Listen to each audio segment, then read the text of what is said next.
আসসালামু আলাইকুম। আপনারা অনেকেই এনআইডি কার্ডের সংশোধন আবেদন কিভাবে বাতিল করবেন এটি নিয়ে অনেকেই একটা সংশয়ের মধ্যে রয়েছেন। কিভাবে এটা ঠিক করবেন খুঁজে পাচ্ছেন না, বিভিন্ন হয়রানি। আজকের এই ভিডিওতে আমরা এনআইডি কার্ড কিভাবে সংশোধন করতে হয় এটি সম্বন্ধে আমরা বিস্তারিতভাবে জানব। কিভাবে আবেদন বাতিল করতে হবে সব A to Z এই ভিডিওতে আমরা আলোচনা করব, তাই ভিডিওটি স্কিপ না করে ফার্স্ট টু লাস্ট সবাই দেখবেন এবং আমাদের চ্যানেলকে এখনও যারা সাবস্ক্রাইব করেননি সকলেই সাবস্ক্রাইব করবেন এবং পাশে থাকবেন।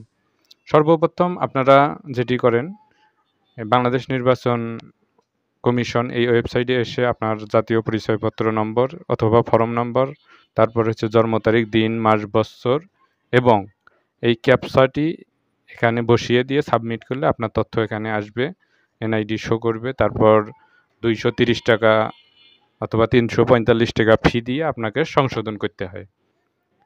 অন্য ভিডিওতে আমরা সংশোধন কিভাবে করে সেটি দেখব। আজকের এই ভিডিওতে সংশোধন আবেদন বাতিল কিভাবে করব এটি দেখব। আমরা সংশোধন আবেদন করার পর একটা এরকম কপি পাই। এখানে দেখুন জাতীয় পরিচয়পত্র বা তথ্য উপাত্ত সংশোধনের আবেদন। এখানে আপনার নাম, জাতীয় পরিচয়পত্র নম্বর, এখানে আবেদন নম্বর আপনার শো করবে। তারপর এখানে কি আপনি সংশোধন করতে যাচ্ছেন সেই বিষয়গুলো এখানে শো করবে। তারপর হচ্ছে বর্তমানে জাতীয় পরিচয়পত্র বা সংরক্ষিত তথ্য উপাত্তে বিদ্যমান তথ্য, আইডি কার্ডে আপনার যে তথ্যগুলো থাকবে সেগুলো এখানে, এবং যে তথ্যগুলো আপনি সংশোধন করতে যাচ্ছেন সেগুলো এখানে শো করবে। এবং সংযুক্ত দলিলাদি মন্তব্য কি অ্যাডমিট সার্টিফিকেট বা মার্কশিট অথবা ট্রেড লাইসেন্স, ড্রাইভিং লাইসেন্স বা ম্যারেজ সার্টিফিকেট পাতা 1 বা পাতা 2 যেটি দিবেন সেগুলো এখানে শো করবে। তারপর এখানে জমাদানের ফি, জমাদানের রসিদ এগুলো দাখিল করতে হবে। তারপর আইনানুগ অভিভাবকের স্বাক্ষর, এখানে অভিভাবকের স্বাক্ষর নিতে হবে, নাম, ঠিকানা, মোবাইল নম্বর এগুলো দিতে হবে। তারপর আবেদনকারীর স্বাক্ষর, অর্থাৎ যিনি এই আইডি কার্ডের ভুক্তভোগী, অর্থাৎ যে ভুলগুলো আছে সংশোধন করতেছেন সেই আবেদনকারীর নাম, ঠিকানা, মোবাইল নম্বরে ইমেইল এখানে দিতে হবে। এভাবে দিয়ে যদি ঠিক থাকে তাহলে অফিসে, নির্বাচন অফিস, আপনার যে জেলা, যে উপজেলা, যে নির্বাচন অফিস সেখানে গিয়ে যদি আবেদন ঠিক থাকে তাহলে জমা দিলে হবে। আর যদি আবেদনে ভুল থাকে, আজকের যে বিষয়, আবেদনে যদি ভুল থাকে তাহলে আপনি যদি সংশোধন করতে যান বা আবেদনটি আপনি বাতিল করবেন, এক্ষেত্রে আপনাকে একটি দরখাস্ত দিতে হবে। কোথায় দিতে হবে? জেলা অথবা উপজেলা নির্বাচন অফিসার বরাবরে দিতে হবে, উপরে তারিখ দিবেন। তারপর হচ্ছে বরাবর জেলা অথবা উপজেলা নির্বাচন অফিসার, উপজেলা, আপনার যে উপজেলা সেটি এখানে বসিয়ে দিবেন। কম্পিউটারে কম্পোজ করে এটি বের করে নিতে হবে। তারপর বিষয়ে এখানে দিতে হবে যে জাতীয় পরিচয়পত্র সংশোধনের আবেদন বাতিল প্রসঙ্গে।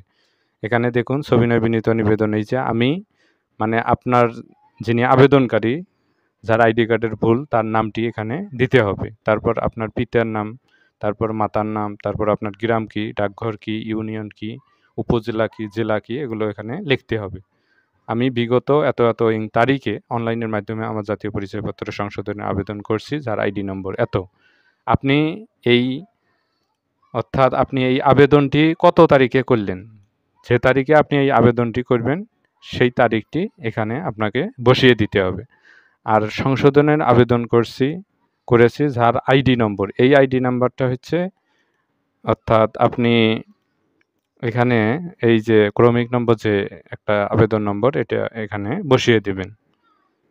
তারপর কি বলা হয়েছে যে আমার আবেদনটি এখনো অনুমোদন হয়নি এবং পেন্ডিং রয়েছে, এমত অবস্থায় আমার জাতীয় পরিচয়পত্র সংশোধনের আবেদনটি বাতিল করতে ইচ্ছুক। এইভাবে এই ফরম্যাটে এডিট করে আপনি সঠিকভাবে কলম দ্বারা এটি ভরাট করে সুন্দরভাবে লিখে আপনি বরাবর কার ঠিকানায় এই বাতিলটি পাঠাচ্ছেন অথবা কাকে দিবেন, ব্যক্তি নিজেকে অবশ্যই স্বয়ং উপস্থিত থেকে এটি জেলা অথবা উপজেলা নির্বাচন অফিসারকে জমা দিতে হবে এবং তারা বিষয়টি বিবেচনা করবে। আবেদনটি সব ডকুমেন্ট দেখার পরে আপনি বিনীত নিবেদক, এখানে আপনার নাম, জাতীয় পরিচয়পত্র নম্বর, মোবাইল নম্বর এগুলো দিতে হবে। সব ঠিকঠাক থাকলে কাগজপত্র সব কিছু দেখে নির্বাচন অফিসার আপনার আবেদনটি যদি ভুল মনে হয়, আপনি যেহেতু আবেদন বাতিল করতে চাচ্ছেন, তাহলে আপনার সব কিছু দেখে তারা তখন আবেদনটি বাতিল করে দিবে। এই হচ্ছে আমাদের আজকের ভিডিও, যে এনআইডি কার্ডের জাতীয় পরিচয়পত্রের ভুল সংশোধন আবেদন কিভাবে বাতিল করতে হয়।